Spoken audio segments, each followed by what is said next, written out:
E antes de convidarmos o nosso próximo palestrante, queria convidá-los e convidá-las a ficarem de pé um pouquinho. Eu sei que essa cadeira não é nada confortável, então se estique, se alongue por poucos minutinhos, segundos, para aliviar as tensões e mudar de posição nessa cadeira que não nos convida a ficar sentados por muito tempo. E podemos sentar novamente quando assim sentirmos à vontade.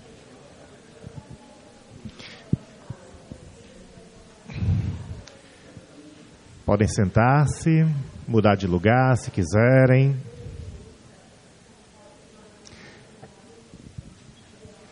Então, nesse instante, eu convido para vir ao palco o professor Carlos Velásquez.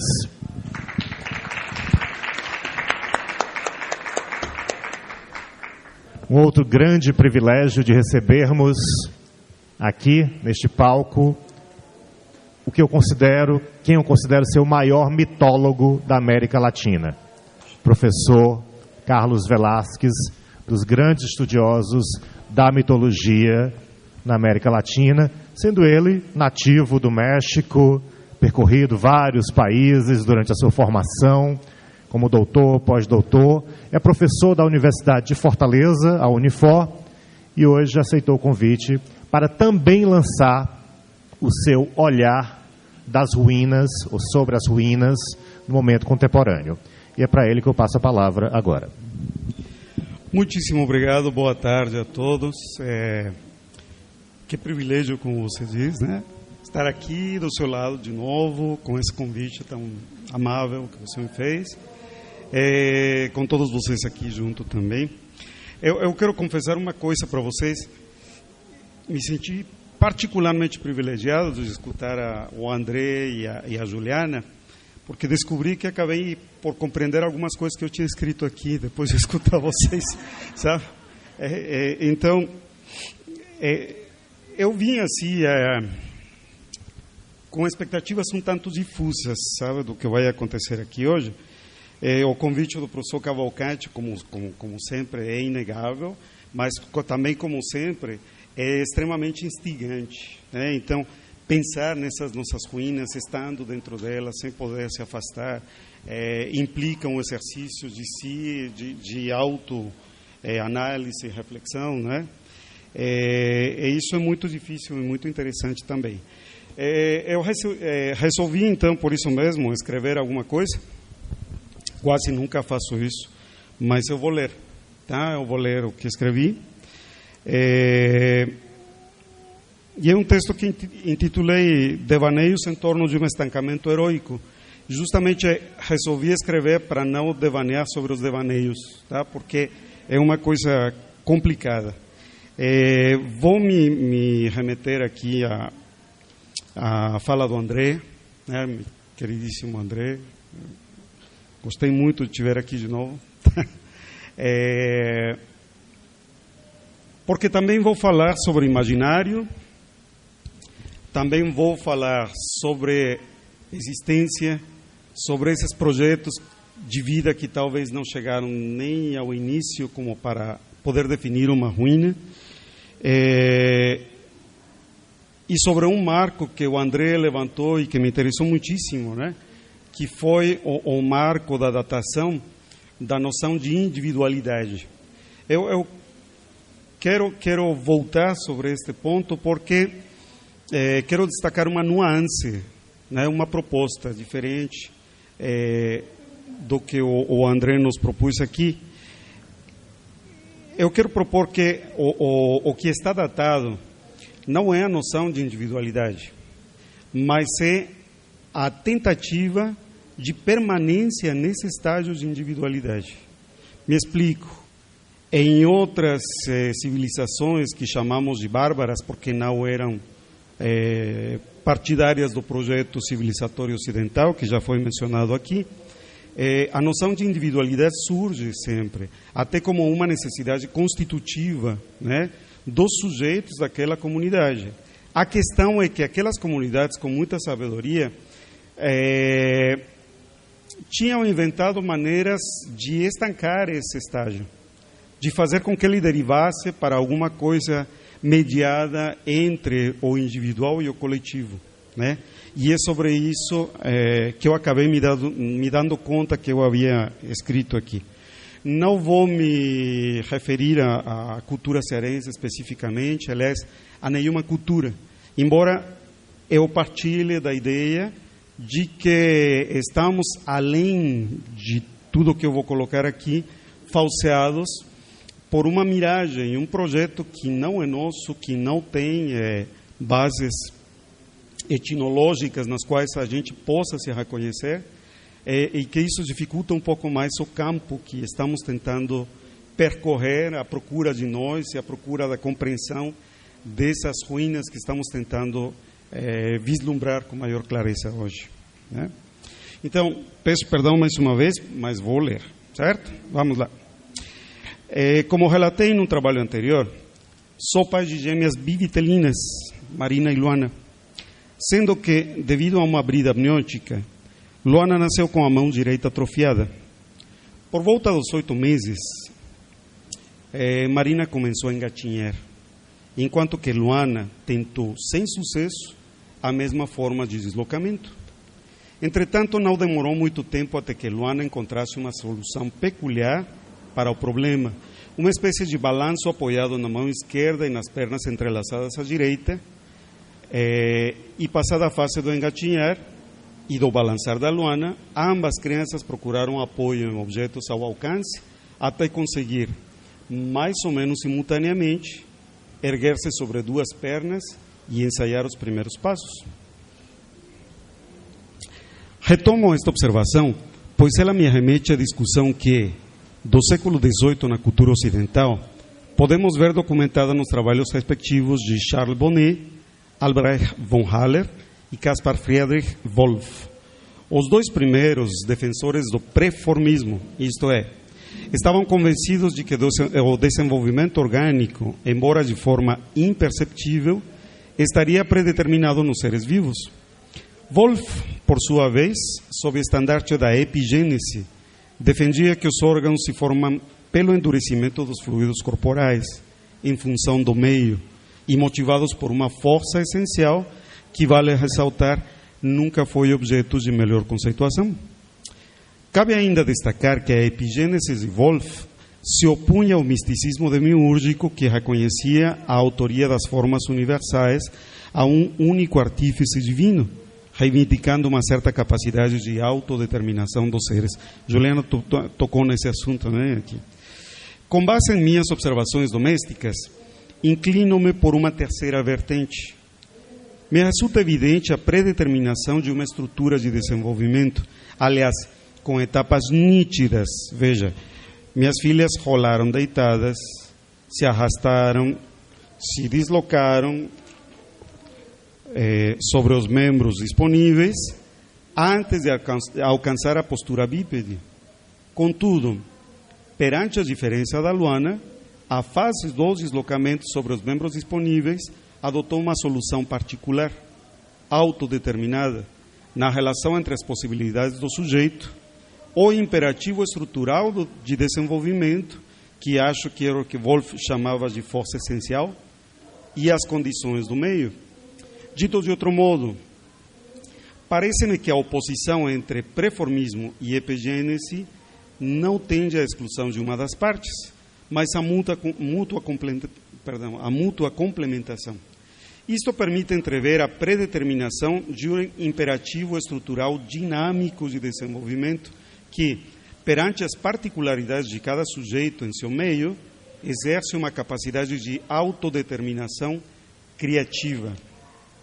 Como disse Lawrence, é a experiência que preenche a forma com a sua substância. Estudos mais recentes sobre o tema da epigenética parecem confirmar esta postura.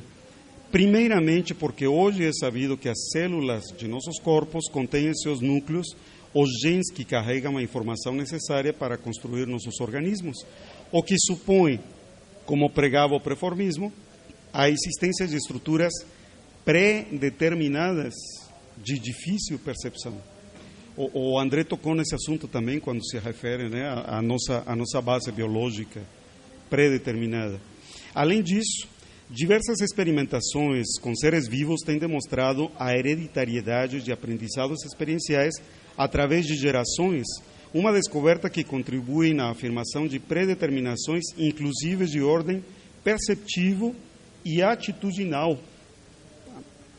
Por outro lado, está o papel do sujeito de fronte aos fatores ambientais, um conjunto capaz de modificar as pregas da estrutura genética, a cromatina, liberando ou inibindo a expressão de genes que, mediante a síntese proteica, favorecem conexões neurológicas que ativam e formam as memórias. Há diferenças de outros animais, e por isso é importante aqui a questão da memória, cujas memórias estimamos de ordem sensorial e pulsional. As memórias humanas, dada a capacidade de pensamento consciente, são acompanhadas por imagens. Entretanto, como adverte Durand, estas imagens não pertencem no imediato à ordem da linguagem, ou seja, à consciência, ao contrato do Estado, né? Antes de inundar um signo, uma palavra, constituem verdadeiras esferas de sentido alimentadas pela vasta corrente semântica numa faixa latente, pré-consciente, como mediadoras entre a possibilidade orgânica e a eteridade do pensamento. O análogon que a imagem constitui não é nunca um signo arbitrariamente escolhido, é sempre intrinsecamente motivado, o que significa que é sempre um símbolo, diz Durand. Antes de meras representações, das representações imagéticas, remanescem esquemas ou possibilidades funcionais herdadas, arquétipos que, em sua natureza formal e hereditária, remetem-nos novamente à questão da predeterminação. Destarte, os sistemas simbólicos que povoam o imaginário, os sonhos, os mitos, contos, romances, lendas, dentre tantas outras formas ficcionais, seriam, como observou Jung, propulsados por uma espécie de instintos de realização, uma facultas preformandi, uma possibilidade dada a priori da forma de sua representação e dinamizados por uma relação compensatória acorde às atitudes do sujeito em suas condições ambientais. Isto é, uma capacidade de autodeterminação criativa. Chamou muito a atenção os comentários do André, porque, claro, o que tem a ver as pinturas, as paredes, o calor, a areia, tem tudo a ver, absolutamente, porque é isso que faz justamente o substrato experiencial que, junto com a nossa presença e com a nossa vontade de existência, né, de ser, acabam por, de fato, apontar, se não determinar, um projeto de existência, né? Trata-se, pois, de uma estrutura dinâmica que propulsa tanto o desenvolvimento orgânico quanto o psíquico nos seres humanos, de acordo com as observações que o pediatra Franz Tirman publicou em 1940. Não vou me deter nisso. Seria esta facultas preformandi o sustentáculo implícito na universalidade do complexo de Édipo formulado por Freud, como seria na explicação que, com base na concepção das ideias do povo de Adolf Bastien, Otto Rank formulou a propósito das coincidências estruturais e temáticas de mitos colhidos nas diversas culturas por todo o planeta. Obviamente, tais correspondências míticas foram também focos de atenção para a linguística, a sociologia e a antropologia, uma interação que Claude Lévi-Strauss, a propósito de elucidar a estrutura fundamental dos mitos e que rendeu, né, a seguinte conclusão: o pensamento mítico, diz Claude Lévi-Strauss, provém da tomada de consciência de determinadas oposições e tende à sua mediação progressiva. Cabe aqui assinalar, já falamos também, apareceu bastante aqui na fala dos colegas, a questão da imagem e semelhança, da referência celeste, né? E a questão das particularidades da Terra onde a gente se encontra. Bem, esses são os opostos dos quais Lévi-Strauss fala, né? Temos os opostos à Terra e o céu, E acontece que nós estamos no meio desses opostos e estamos, portanto, queiramos ou não, saibamos ou não disso, na posição de mediadores entre essa oposição, né? Cabe salientar que o antropólogo belga assimilou nessa formulação a observação de Cushing, segundo quem a dialética entre opostos é acompanhada pela passagem de um meio espacial para um meio temporal. Sobre esta base, fica fácil compreender que na cosmogonia náhuatl, por exemplo, náhuatl é um antigo mexicano, tá? Aqui vou trazer uma referência própria. Xiuhtecutli, que era o fogo velho, medeia a oposição gerada pela separação de Ometeotl, que é a origem de tudo, em suas partes masculina, Ometecutli, e feminina, Ometecihuatl, né? O céu e a terra, certo? Oposição que gerou o universo, ou seja, o espaço, a partir de um princípio ao qual tudo volta, que é o tempo. Uma relação, aliás, análoga à que encontramos na cosmogonia grega entre Eros, Uranus e Gaia na dimensão espacial, e entre o andrógeno e o hermafrodito na dimensão temporal.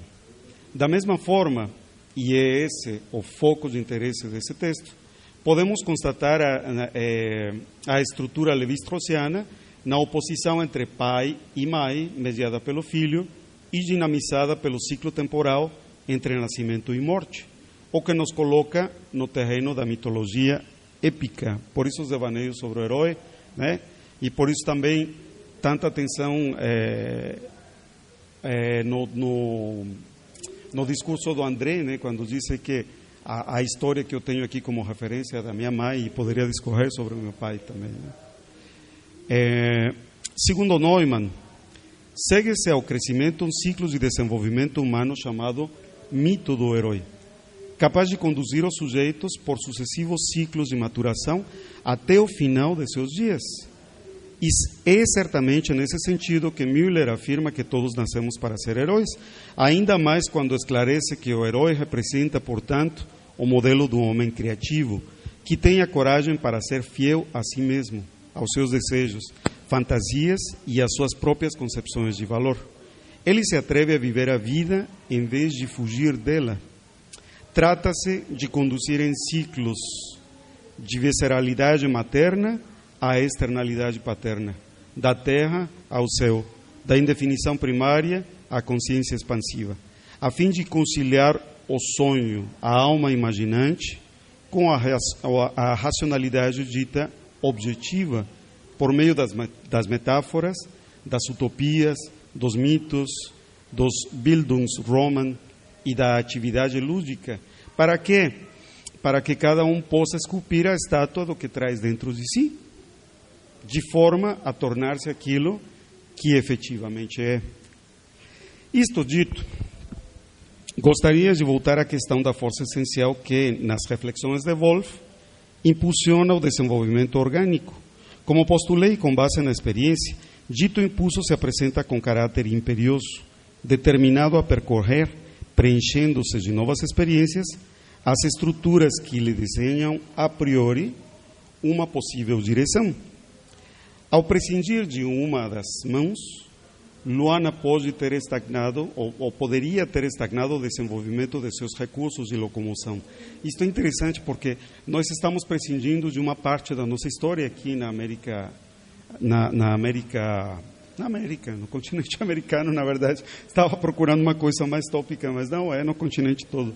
E, na verdade, nas culturas ditas bárbaras, né, que ficaram à margem do projeto ocidental e ocidentalizante, né?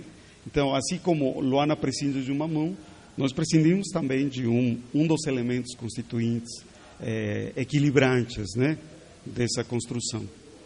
Então, ela poderia ter estagnado o desenvolvimento de seus recursos de locomoção. Entretanto, movida pela imperiosidade de preencher suas fases, exercitou uma solução peculiar que concatenou a sequência esperada. A julgar pelas contribuições de Acevedo e Neto, no plano psicológico e, portanto, no âmbito do imaginário, o caráter imperioso da possibilidade resultaria da interação com o meio, pois se trata de uma energia que leva ao movimento, ou ainda uma espécie de demanda por ação que seria feita ao psiquismo e cuja fonte é um processo excitatório em um órgão. Tá? Vou cortar aqui um pouquinho. A questão é que essa demanda não pode ser eliminada internamente, sendo, pois, contínua e com exigência para o organismo de sua realização. Ou seja, não é apenas uma coisa que se agita dentro de nós, mas é uma coisa que se agita e cobra da nossa parte uma realização efetiva. Tá? Tem que ser realizada. Vamos lá. Temos, então, se fica mais claro, tem que ser realizada. Bom, quem disse para a Luana que tinha que levantar em duas pernas? Ninguém. Está dentro dela, se agitou dentro dela. Não pode preencher a etapa das 4 mãos de outro jeito, mas chegou a levantar em duas pernas. É a isso que estou me referindo. Isso funciona para o imaginário, funciona para o psíquico também. Temos então que, pelo fato de termos nascido, todos e cada um de nós somos heróis, instigados à ação criativa por estímulos provindos do meio. A ação que, em fases sucessivas, predeterminadas em forma, mas não em conteúdo, encaminha-se à mediação entre oposições espaço-temporais que, integradas e em equilíbrio, podem parcial e temporariamente revelar nossa integridade humana, dado que a ação heróica recai constantemente sobre sua própria transformação, isto é, em passagens sucessivas para estágios diferentes dos que os precederam. A saga heróica é um percurso genuinamente educacional, cujo segmento pulsional não pode ser ignorado sem consequências, pois exige realização psicofisiológica. De acordo com Neumann, de novo, o mito do herói inaugura em um processo gradual do despertar da consciência de si e do mundo. Despertar que implica uma série de segunda gestação extrauterina que visa, como cultura e linguagem, instrumentar os recém-nascidos para a vida social humana em interação com o meio natural. Aqui está, então, o que o André estava dizendo, é que não somos paridos apenas pelo útero da mamãe, mas também pela cultura que nos recebe após essa primeira etapa de gestação. Né? Isso também nos forma, isso também nos direciona. Né?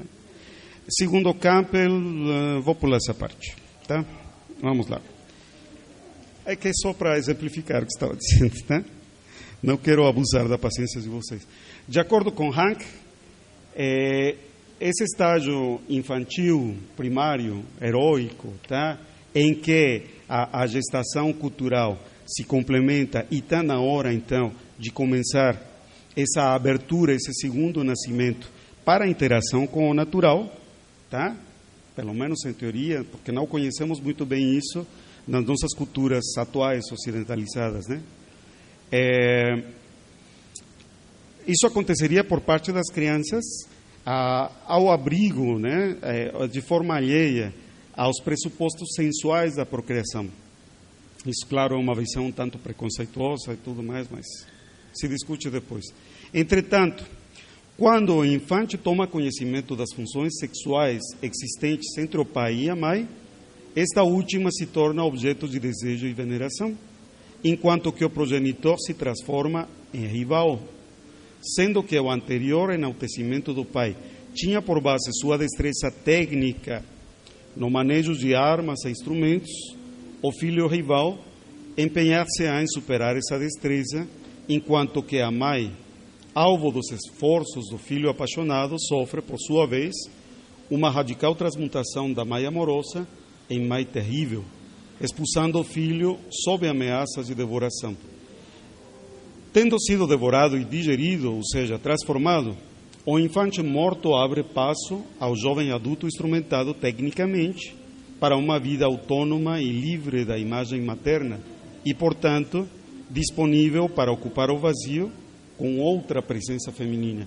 Quero dizer aqui, também, eu estou falando de técnica, mas técnica como base para o nosso desenvolvimento tão em voga na nossa modernidade, e estou falando modernidade desde o encerramento da ideia medieval, tá? Da tecnologia, certo? Então, eu sei que há diferenças que merecem considerações, Mas para efeito da proposta que eu quero fazer, peço que a gente flexibilize essas duas noções e as faça caminhar juntas, certo? A técnica e a tecnologia. É na relação entre o filho e o herói e as figuras parentais que o problema da relação humana com a técnica e a tecnologia, analisado por Martin Heidegger em função do que percebia como um mal-estar contemporâneo, ocupa um lugar preponderante. Para além da mera instrumentação, a técnica seria para os humanos uma via para o desvelamento do ser, isto é, de descoberta do mundo e de sua organicidade natural. No entanto, a posição de desbravadores do mundo, de observadores do cosmos, Juliana falou bastante sobre isso, né? É a narrativa constitutiva dos nossos estados contemporâneos, certo? Faz-nos perder de vista nossa pertença àquilo mesmo que através da técnica estamos a descobrir.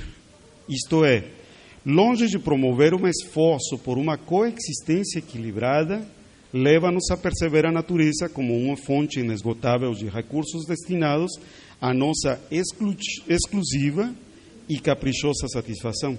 É dizer, de alguma maneira, a técnica que idealmente desempenharia um papel fundamental na gestação cultural do herói, em vista de capacitá-lo a uma integração equilibrada com o meio natural, está a afastá-lo ao ponto de fazer da natureza uma coisa passível de posse. Esta situação já é problemática desde o ângulo da premência que o desequilíbrio ambiental global reclama sobre a ação humana. Entretanto, no plano heróico de maturação, imprime também significativas mudanças. Eis finalmente a minha proposta, tá? Perdão pelo abuso da paciência.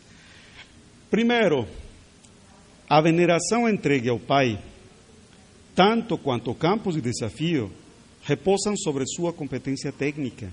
É que papai já é velho, já sabe fazer as coisas, né? Então, por isso é que é superior que a gente, em princípio, tá? Porém, a tecnologia da automação, não apenas a eletrônica, mas desde a mecânica simples, tá? Ruma com força crescente para uma usurpação de habilidades. Quer dizer, a máquina faz no nosso lugar, tá? Tornando incertas e desvalorizadas as competências individuais. Se é a máquina que faz, o que meu pai tem de superior a mim? Né? A conquista da autonomia está em forte relação com a capacidade de autodeterminação criativa do sujeito e a acomodação de suas consumações sucessivas. Mas, recordemos, essa autodeterminação é estimulada e moderada pelas condições do meio. Sem o contato real e efetivo com o entorno ambiental, Luana não teria encontrado uma forma alternativa de deslocamento, já que suas funções intelectuais ainda não estavam em medida de tratar do problema de forma abstrata. Ou seja, não podemos substituir a experiência, não há como, tá? Atualmente, porém, a tecnologia interfere esse ambiente com artifícios ascéticos e facilitadores, se não, francamente, o substitui com simuladores e realidades virtuais. Tá? Onde está ficando a nossa experiência, o nosso contato real com o mundo. Terceiro, obviamente, a gestação cultural do herói, além de incorporar atributos paternos, tem um forte caráter protetivo materno. Se, perante as situações enumeradas, experimentamos uma consequente debilitação do símbolo paterno, parece lícito pensar que, compensatoriamente, o símbolo protetivo materno se fortalece. Isto nos leva ao quarto ponto.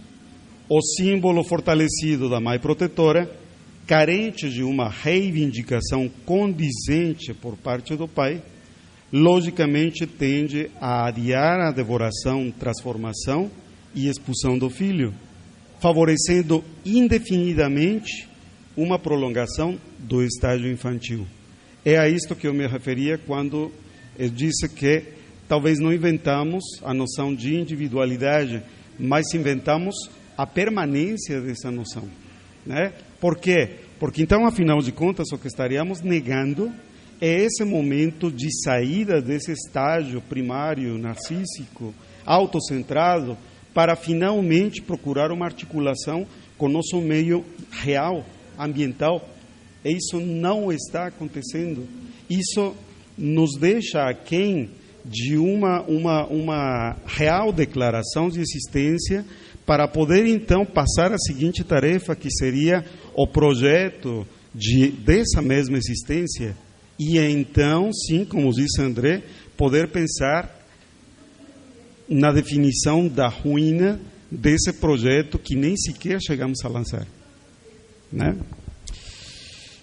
Vou terminar, escrevi outras coisas aqui, mas é muito chato. Então, como definiu Frank Castell, sociólogo francês, né? A entrada da modernidade implica o abandono do pensamento mítico, magicamente significante, por outro cientificista que ainda hoje aprofunda um distanciamento psíquico entre o homem e a natureza. Ou, ao dizer de Lukács, trocou-se a cultura do mito, que privilegiava uma relação harmoniosa entre o homem e o mundo que o circundava, pela cultura da subjetividade, a qual, centrada no indivíduo, sempre e ainda, tá, aliena os homens de sua relação com a natureza. Esse projeto racionalista de emancipar a cultura de suas amarras biológicas mediante a exacerbação da subjetividade reflexiva foi recentemente ratificado e aprimorado por Jürgen Habermas, e ele é consequência, na verdade, de todo um processo, né? Quem prescreveu a descentração do imaginário da natureza para a cultura, olha só, fazendo com que a cultura moderna se afirmasse como fundamento epistemológico, moral, formalista e procedimental dela mesma. Em referência a que a sociedade moderna se analisa, se vê, se conhece, se tenta compreender, se seu centro de referência é ela mesma. Né? Me perdi, me emocionei aqui, me perdi. Então, o problema é que desconhecer a natureza como fundamento ético, formal e procedimental não faz a natureza desaparecer, e suas formas e procedimentos, aos quais somos sujeitos, continuam a conclamar nossas participações e respostas. A pergunta é: o que colapsará primeiro? A bolha tecnosubjetiva que nos retém no estágio da gestação cultural, ou a organicidade natural que mal consegue hoje sustentar nossos voos esquizoides? Tá? Deixo a pergunta por aí. Muito obrigado.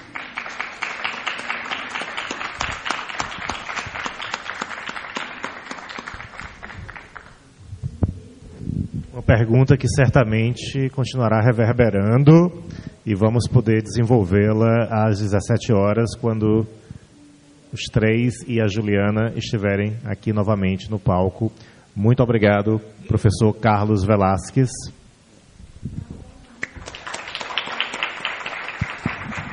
O interessante nessa proposta de colóquio é que as temáticas não foram anunciadas previamente.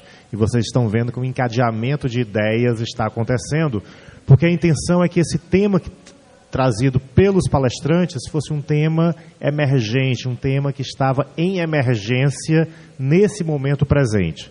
Como um colóquio ele é pensado com muitos meses de antecedência, como os congressos o são, né, então a tendência é que o título e a temática precisam ser anunciadas com muita antecedência. Neste, eu que organizei o colóquio não tinha a mínima ideia sobre as temáticas que a convidada e os convidados trariam hoje para cá. E estou muito feliz em ver esse trabalho intelectual, essa tecelagem de ideias, de pensamento complexo, podendo acontecer aqui dentro.